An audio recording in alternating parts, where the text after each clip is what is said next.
കൊല്ലരുത്.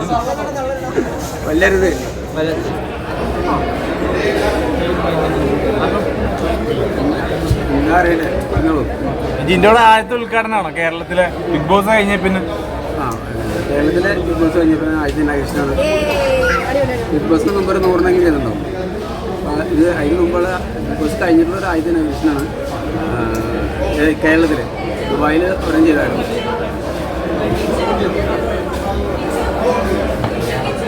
കല്യാണമൊക്കെ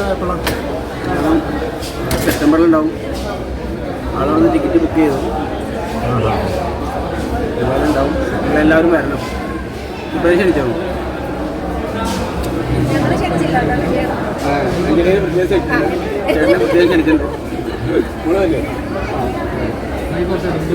എന്താണ് കേരളക്കാരെ മൊത്തം ഉണ്ടാവും മിക്കവാറും. വായു അതിന് ആരെയും കാണിച്ചു കൊടുത്തിട്ടില്ല.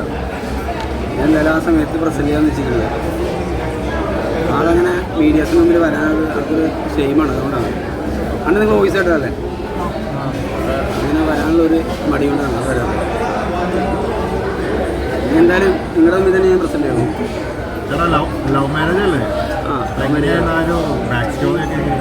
ഒരു 3 വർഷത്തെ റിലേഷൻഷിപ്പ് ഉണ്ട്. അതായത് പക്ഷേ 3 വർഷത്തെ റിലേഷൻഷിപ്പാണ്. അതുകൊണ്ട് വരാൻ പറ്റാത്തൊരു സിറ്റുവേഷൻ ആണ് മാരേജ് വൈകി പോയത്. ഇനിയിപ്പോൾ എന്തായാലും വരും. ഉടനെ കല്യാണമുണ്ടോ? ടിക്കറ്റ് ബുക്ക് ചെയ്തു. ഡിസ്റ്റൻസ് റിലേഷൻഷിപ്പ് ആയിരുന്നോ? ഡിസ്റ്റൻസ് റിലേഷൻഷിപ്പാണ് പറയുന്നത്. 3 ഇയറായി. ഏകദേശം ഒരു 1 ഇയറോളം സംസാരിച്ച് കഴിഞ്ഞിട്ടാണ് ഓട്ടോമാറ്റിക്കായിട്ട് മാരേജിലേക്ക് കടക്കുന്നത്. മാരേജിലേക്ക് എത്തിയത് മനസ്സിലാക്കാൻ നമുക്ക് ഒരാളെ മനസ്സിലാക്കാൻ ഒരുപാട് സമയമാണല്ലോ. നമ്മൾ ആളായിട്ട് നന്നായിട്ട് സംസാരിച്ച് ആളുടെ ഫാമിലിയായാലും സംസാരിച്ചാണ് മുകളിൽ എത്തിയത്. മുകളിൽ ആളുടെ ഫാമിലിക്കും കാര്യങ്ങൾക്കും കൂടുതൽ നമ്മളിഷ്ടമല്ല. കാരണം ആൾക്ക് അവിടെ ഉള്ള ഒരാളെ കെട്ടിക്കണമെന്നാണ് അവരുടെ ആഗ്രഹം. അപ്പോൾ അതുകൊണ്ടാണ് ഇതിന് വൈകിയത്. പിന്നെ അവൾ പിടിച്ച പിടിയാളായി ഞാൻ എന്നെ മതി എന്നുള്ളതിൽ നിന്നു. ഞാനും ആ ഒരു പൊസിഷനിൽ നിന്നോടാണ് ഇപ്പോൾ കല്യാണം നടക്കാൻ പോകുന്നത്. മമ്മിയോടൊന്നും പറഞ്ഞിട്ടുണ്ടായിരുന്നില്ല മമ്മിയോട് പറഞ്ഞിട്ടുണ്ടെങ്കിൽ മമ്മിയോട് അറിയാം. മമ്മിയുടെ അവരോട് എല്ലാവരും സംസാരിക്കുന്ന ആളാണ്. വീട്ടുകാരോട് എല്ലാവരും സംസാരിക്കുന്നതാണ്. അവരുടെ വീട്ടുകാർക്ക് അത്രയും എനിക്ക് ഇഷ്ടമായിട്ടില്ല. കുഴപ്പമില്ല. കാരണം അത് നേരത്തെ കല്യാണം നടന്നേനെ.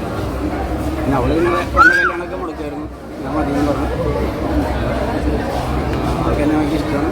എനിക്കത് ബിഗ് ബോസ് ഹെൽപ്പ് ചെയ്തോ ശരിക്കും കല്യാണം അറേഞ്ച് ചെയ്യാനൊക്കെ? ബിഗ് ബോസ് ഹെൽപ്പ് ചെയ്തിട്ടില്ല. ഇതിന് മുമ്പായാലും ഞങ്ങളുടെ കല്യാണം മിക്സാണ്. ആൾ ചേർന്ന് നോക്കുന്നത്. അപ്പോൾ അത് കല്യാണം മിക്സാണ് ഇപ്പോൾ. പക്ഷേ അത് ഇത് വരാനുള്ളൊരു പ്രശ്നം മെയിനായിട്ട് ഞാൻ ബിഗ് ബോസിൽ വെച്ച് പറയാറുന്നല്ലേ. നീ വന്നില്ലെങ്കിൽ ഞാൻ വേറെ നോക്കുന്നൊക്കെ പറഞ്ഞില്ല. ആൾ ചുമ്മാ ചൂടായിട്ടാണ് പറഞ്ഞത്. കാരണം നമ്മൾ മൈൻഡിലുള്ള ആൾ തന്നെയാണ്. ബിഗ് ബോസ് കഴിഞ്ഞിട്ട് ആരെല്ലാം വിളിച്ചിരുന്നോ? ബിഗ് ബോസ് കഴിഞ്ഞിട്ട് ആരെല്ലാം വിളിച്ചിരുന്നോ? കോൺടാക്ട് ചെയ്തിരുന്നു ബിഗ് ബോസിനകത്തുള്ള? ചില ആൾക്കാർക്കൊന്നും കോൺടാക്ട് ചെയ്യാറുണ്ട്. കാരണം അവർ നമ്മളെ 100 ദിവസം അവർ നമ്മളെ കണ്ടിട്ടുള്ള ആൾക്കാരല്ലേ. അപ്പോൾ നമ്മളെപ്പോലെ തന്നെ ഫീലിംഗ് അവർക്കും ഉണ്ടാവും. നമ്മുടെ ഫീലിംഗ് മറ്റുള്ള ഫീലിംഗ് എല്ലാവരും ഫീലിംഗ് അവർ കാണാറ്. ശരിക്കും നമ്മളെക്കാളും കൂടുതൽ മാനസികമായിട്ട് ശരിക്കും ഒരു വിഷമിക്കുന്ന ആൾക്കാരാണ് അവരുടെ ക്രൂസ്. നിങ്ങൾക്ക് മനസ്സിലാവേണ്ടത്. കാരണം നിങ്ങളായാലും പുറത്ത് പോകാൻ പറ്റുന്ന സിറ്റുവേഷൻ അവർക്കായാലും പുറത്ത് പോകാൻ പറ്റില്ല. അവർ നമ്മളെ മാത്രം വീഴ്ച നിൽക്കുക. ആ ഒരു സിറ്റുവേഷൻ തന്നെ അവർക്ക് അതൊരു മാനസിക പ്രശ്നമാണ്. കാരണം അത് എനിക്ക് മനസ്സിലായെന്ന് വെച്ചിട്ടുണ്ടെങ്കിൽ നമ്മുടെ ആഫ്റ്റർ പാർട്ടിക്ക് അവർ പറയുന്നത്. കാരണം നിങ്ങളുടെ ഓരോ വേദനകളും ഞങ്ങൾക്കും ചന്തി കൊടുക്കുന്ന വേദനയായിരുന്നു. പിന്നെ അവർ എല്ലാവരുടെയും, എൻ്റെ മാത്രമല്ല എല്ലാവരുടെയും.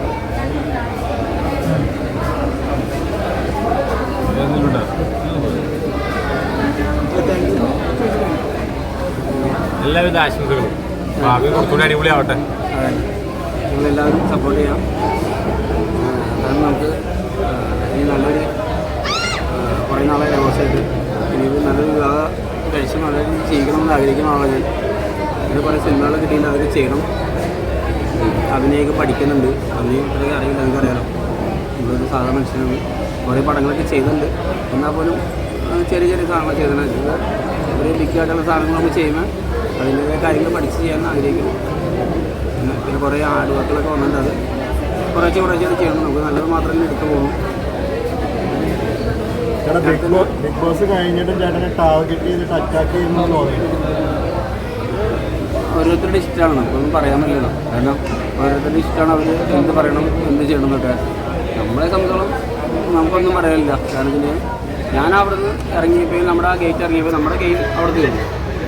അല്ലാതെ വേറെ അവരുടെ സപ്രീത കാര്യങ്ങളൊന്നും ഇപ്പോൾ അവർക്കൊന്നുമില്ല. കാരണം ആ തുടങ്ങിയ സമയത്ത് എനിക്കാരുണ്ടോ. അപ്പോൾ ഞാനതിൽ അവിടെ നിന്ന് ഒരു മെഡൽ അടിക്കാൻ പറഞ്ഞിട്ടുണ്ടെങ്കിൽ മെഡൽ അടിക്കുന്ന ആൾക്കാരെ കുറിച്ച് നമ്മൾ എന്തെങ്കിലുമൊക്കെ പറയും. സ്വാഭാവികമുണ്ട്. നമ്മളായാലും പറയില്ല, എല്ലാവരും പറയും. കാരണം അതങ്ങനെ ഇങ്ങനെ പറയും. എല്ലാ മനുഷ്യരും പറയും.